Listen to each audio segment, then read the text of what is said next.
Hi hello friends, ആട്ടപ്പൊടി ഉണ്ടോ എങ്കിൽ ഇതുപോലെ ഹെൽത്തി ആയിട്ടുള്ള കേക്ക് ഉണ്ടാക്കി നോക്കിയാലോ. അതിന് ആവശ്യമായ സാധനങ്ങൾ: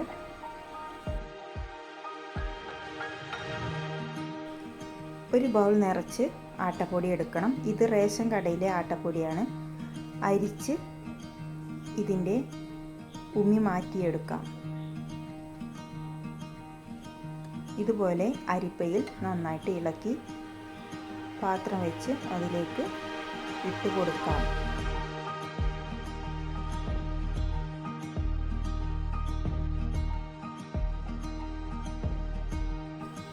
ഇതുപോലെ ഉമി മാറ്റി കിട്ടും. ഇനി ഇതിലേക്ക് മധുരം ബാലൻസ് ചെയ്യാൻ വേണ്ടി ഒരു നുള്ള് പൊടിയുപ്പ്, 1/4 സ്പൂൺ ബേക്കിംഗ് പൗഡർ. ഇനി ഇതിലേക്ക് ടൂട്ടി ഫ്രൂട്ടി, നട്ട്സ് ഏത് വേണമെങ്കിലും ഇട്ട് കൊടുക്കാം. എൻ്റെ കയ്യിൽ ഇത്ര സാധനമേ ഉള്ളൂ, അതുകൊണ്ട് ഇതിലേക്ക് മൈദപ്പൊടി ഇട്ട് ഒന്ന് ഇളക്കി മാറ്റി വെക്കാം. ഇനി ഉപ്പും ബേക്കിംഗ് സോഡയും നന്നായി ആട്ടപ്പൊടിയിൽ മിക്സ് ചെയ്ത് ഇതിലേക്ക് കുറച്ചായി പാലൊഴിച്ച് കൊടുക്കാം. 1.5 ബൗൾ പാലാണ് ഞാൻ ഇതിലേക്ക് ഉപയോഗിച്ചിട്ടുള്ളത്. ഇതുപോലെ കുറച്ചായി ഒഴിച്ച് കൊടുത്ത് ഈ ഒരു പരുവത്തിൽ എടുക്കാം. ഇനി നമ്മൾ മാറ്റി വെച്ച ടൂട്ടി ഫ്രൂട്ടി കൂടി ഇട്ട് നന്നായി ഇളക്കി കൊടുക്കാം. ഇനി ഇതിലേക്ക് മധുരത്തിന് ശർക്കരയോ പഞ്ചസാരയോ ഇട്ട് കൊടുക്കാം. ഞാൻ ഇതിലേക്ക് ശർക്കരയാണ് ഇട്ട് കൊടുക്കുന്നത്. ചെറിയൊരു ബൗൾ നിറച്ച് പഞ്ചസാരയും 2 ഏലക്കായും പൊടിച്ച് ഇതിലേക്ക് ഇട്ട് കൊടുക്കാം.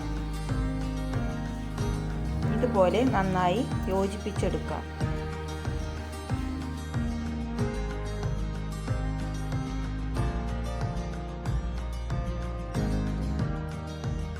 ഇനി ഇതിലേക്ക് നെയ്യ് ഒഴിച്ചു കൊടുക്കാം. 1 ടേബിൾ സ്പൂൺ നിറച്ച് നെയ്യ് ഒഴിച്ചു കൊടുക്കാം.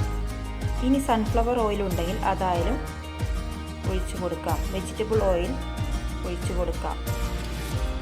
വെളിച്ചെണ്ണ ഇതിലേക്ക് ഒഴിച്ചാൽ വേറെ ഒരു സ്മെല്ല് ഇതിന് കിട്ടും. അതുകൊണ്ട് വെളിച്ചെണ്ണ ഉപയോഗിക്കരുത്. ഇനി ഒരു കുക്കർ എടുത്ത് അതിലേക്ക് ബട്ടർ പേപ്പർ വെച്ച് കൊടുത്ത് ബാക്കിയുള്ള ഭാഗത്തേക്ക് കുറച്ച് ഓയിൽ കൂടി പുരട്ടി ഇതിലേക്ക് നമ്മൾ ഉണ്ടാക്കി വെച്ച ആട്ടപ്പൊടി മിശ്രിതം ഒഴിച്ചു കൊടുക്കാം.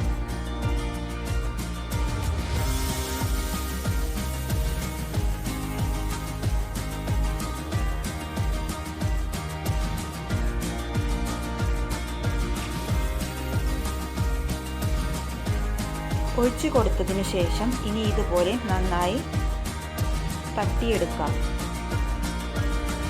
ഇനി ഇതിന് മുകളിലായിട്ട് കുറച്ചുകൂടി ടൂട്ടി ഫ്രൂട്ടി വിതറി കൊടുക്കാം. ഇതുപോലെ ഒന്നുകൂടി തട്ടി വെച്ച് കൊടുക്കാം. ഇനി ഗ്യാസിൽ ഒരു പാൻ ചൂടാക്കാൻ വെച്ച് പാൻ ചൂടായ ശേഷം ഇതിന് മുകളിലേക്ക് നമ്മുടെ കുക്കർ വെച്ച് കുക്കറിൻ്റെ അടപ്പിൻ്റെ മൂടി എടുത്ത് മാറ്റി കൊടുക്കാം. വിസിൽ പോകുന്ന മൂടി മാറ്റി കൊടുക്കാം. ഇനി 35 മിനിറ്റ് ചെറിയ തീയിൽ വെച്ച് എടുത്തു കഴിഞ്ഞാൽ നമ്മുടെ പെർഫെക്റ്റ് ആട്ടപ്പൊടി കേക്ക് ഇവിടെ തയ്യാറായി കഴിഞ്ഞു. ഇത് മക്കൾക്ക് സ്കൂൾ വിട്ട് വരുമ്പോഴേക്കും തയ്യാറാക്കാൻ പറ്റിയ ഒരു സിമ്പിൾ റെസിപ്പിയാണ്. അടിഭാഗം ഒട്ടും കരി പിടിക്കാതെ കരിയാതെ കിട്ടിയിട്ടുണ്ട്. ഇതുപോലെ നല്ല പഞ്ഞി പോലെ സോഫ്റ്റാണ് നമ്മുടെ ഈ ആട്ട കേക്ക്. എല്ലാവരും ഇതുപോലെ ഒന്ന് തയ്യാറാക്കി നോക്കൂ. ഇഷ്ടപ്പെട്ടാൽ ലൈക്കും കമൻറ്റും സബ്സ്ക്രൈബും കൂടി ചെയ്യണേ. Thank you for watching.